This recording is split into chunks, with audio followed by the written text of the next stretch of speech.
Ya, kan wajar lah dipanggil dokter, Pak Dokter atau Pak Dok. Ya elah, di dokter laparan amat. Baperan. Oh, ya, namanya orang sakit, maklumin dong.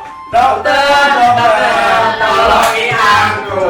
Tempat suntik saja sebelum selesai. Ya, apaan sih masuk? Belum waktunya juga masuk aja. Lagi. Tar.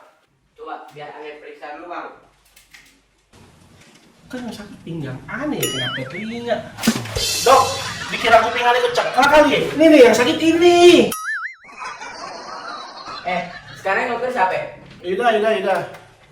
Waduh, Kenapa dok? lampu aneh mati. Dikira ada apa dok?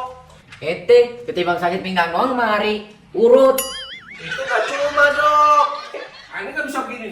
Tuh, terus gak bisa begini. Mana bisa? Itu cuma contoh dok.